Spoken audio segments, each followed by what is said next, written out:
Ladies and gentlemen, guys and dolls, as I slide into the frame. Sorry, it's a long walk around that counter. Still trying to figure out the new space, but today, who cares about what we're trying to figure out because we're making a drink. And today what we're making is César's Rum Punch from Port-au-Prince, Haiti. César was the bartender at the Olsen Hotel around the mid-1930s when he created this drink, where at first it was a giveaway, or what do you call that, a welcome drink when you first get somewhere. You ever been on a cruise ship and you get off at the private island or something, like, you know, that whatever cruise ship you're on has their own little space they get off of, and usually you go to an excursion or something, there's somebody there handing you a rum punch, or, you know, maybe if at the happy hour in the hotel on the island somewhere they do like a rum punch happy hour. It's pretty common. That is not just something they do, not some modern thing just trying to get you messed up. That actually has its roots going way back to the heyday of partying in the Caribbean, when America was going through Prohibition, even a little post-Prohibition, when everybody that could afford to would just go out to the Caribbean, to Havana, Jamaica, and if you wanted to get to the real tropical, almost the artsy-fartsy Greenwich Village type island, people would go to Haiti and go to Port-au-Prince and stay at the Olsen Hotel, where César was the bar manager behind this big oak bar, and he said he was, it said he was kind of short, like myself, and so you really only be able to see him like from barely the waist up. So I tell you the whole story in the episode. It's a really good punch to go into the holidays with, I think, because first of all, who doesn't love a good punch around the holidays? And I just love the flavor notes of this one. It's a very simple, punchy, but also, you know, a little bit leaning on the sour side. And when you use a rum like the Barbancourt, man, I cannot say enough about Barbancourt rum. I love the white. I love this 8 years Reserve Especial. It's just such a good rum. It's my little personal hidden gem of the rum world. Like, you know, it's so good. I like the Blanco and the tea punch. This I'll sip, I'll pair it with cigars. You know, you can have it neat with a little snifter, or you can drink it on the rocks. It really is made in the style of cognac. The owners, the original brothers that came over here, L'Abbé and Dupré Barbancourt, actually were from France, from the cognac region, and they brought that process, the double distillation and the oak aging, to Haiti and started Barbancourt. And Barbancourt has been, it's over 100 years. Over 100 years, it's withstood the revolution, the tyrannical regimes, the earthquakes, hurricanes, and Barbancourt Distillery is still there making great rum, great products. That's the rum we're going to use today. That's what kind of makes it a Haitian punch, is because they were in Port-au-Prince, Haiti. They're going to use the local rum. Why not? It's incredible. The rest of the ingredients in this are pretty standard. You got some lime juice, you got some Angostura bitters, you got some simple syrup. I make mine homemade, just a 1-to-1 cane sugar to water, and then we're going to use some grenadine, homemade grenadine. Please, I cannot implore you enough to do not go to the store and buy that store-bought grenadine stuff. Even if you go to a quote-unquote craft, you know, cocktail, you know, someone who makes syrups and things like that, that's better, but it's just so easy. I mean, I go out and save your money for when you need something that's really hard to make, like an orgeat or you know, or something like that. But don't waste your money on buying fancy grenadines, or even the cheap stuff in the store. That's gross. The stuff in the grocery store is disgusting, and it doesn't even taste like pomegranate. And the high dollar stuff is a waste of money. You can get some pomegranate juice and some cane sugar, and you do a 1-to-1 ratio the same way you would a simple syrup, and you make it on the stove, and you boil it up, simmer it for about a minute. I think a lot of people, like, a lot of times you read a book, it says bring to a boil and then remove from the heat, or it says stir it on warm until the sugar dissolves.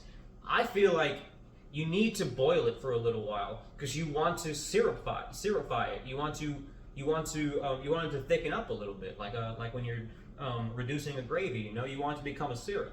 So anyway, that is the ingredient list, short and simple. I actually remembered ice this time. I pre-iced the drink. Also, for this one, we're gonna use a 10-ounce Collins glass. You want to pre-ice your Collins glass. You're gonna fill it up with crushed ice ahead of time. I don't really know if this has a reason. It's just the way that the recipe says to do it. So, you know, why mess with what somebody wrote in a book somewhere, sometime, that we're guessing is the right recipe. Anyway, all right, we're going to do a ½ ounce of lime juice. We're going to do a ½ ounce of grenadine.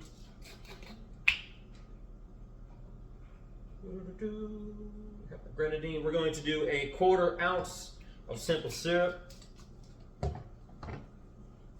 Ooh, if I can get the cap off, ¼ ounce simple syrup.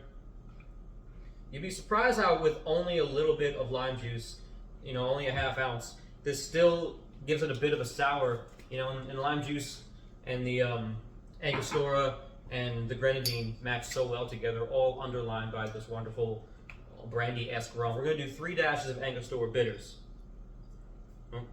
I did 4 because I dribbled a little bit in that last one. Don't you hate when you get a new bottle of Angostura and it doesn't dash right? It's like it takes a couple of couple of uses to get like the flick down, right? All right, we're going to do 2 ounces of your rum Barbancourt. This Reserve Especial is an 8-year, and I tell you, it's the price. I think this is going to run you like $30 a bottle for an 8-year rum. It's amazing. All right, we're just going to shake it up.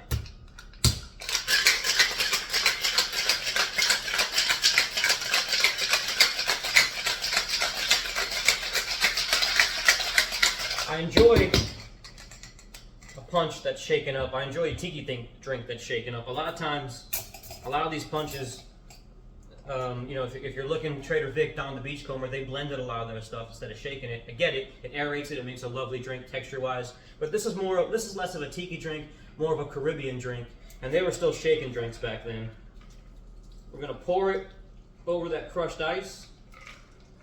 If I can get it to go down there. I think I crushed my ice too good.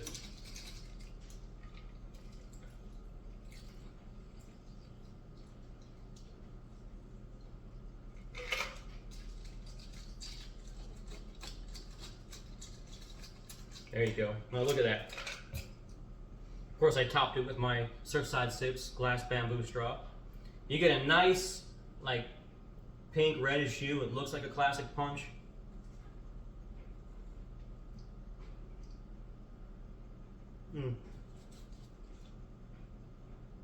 It's just great.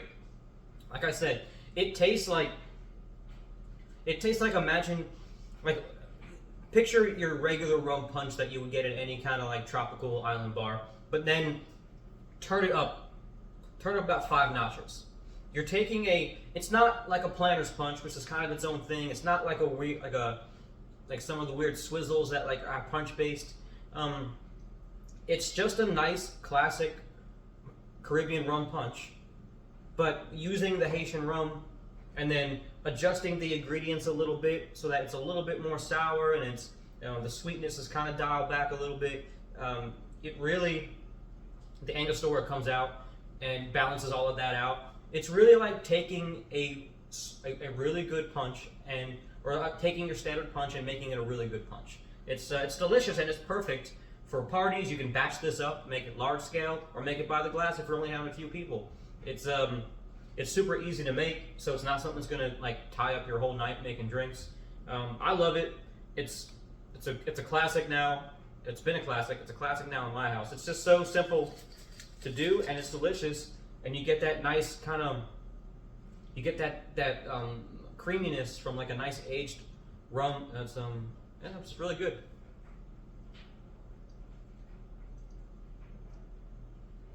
The visitors of the Olsen Hotel would talk about this drink a lot. That's how very little is known about Joseph César, but a lot is known about the drink because a lot of people that were famous went there and stayed and said, commented that these went down pretty easy, and they had quite a few of them. Always, there was always people walking around with one of these in their hand. So here's to César. Happy Thanksgiving to you guys. I am very thankful this year to have everybody that listens and watches the show. I'm very thankful for César that he created this punch.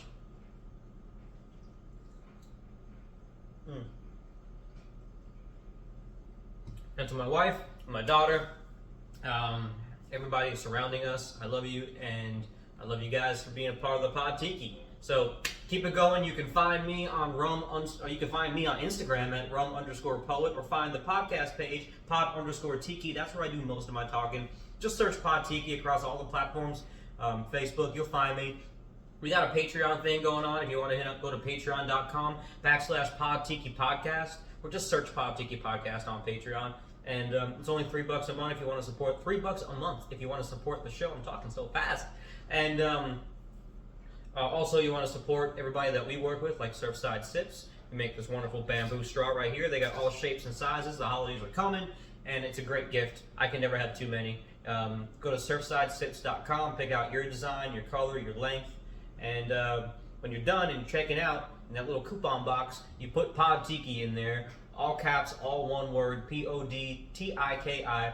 That's going to grab you 20% off your order, which that adds up. And if you're buying a bunch of gifts for everybody in your family, that's a nice chunk of change. And then it'll show them that you heard it here, and that will do me a favor as well. So that's a way to support the show. If you're going to buy stuff anyway, but you don't want to throw money down on the Patreon, then just go ahead and support our affiliates like surfsidesips.com.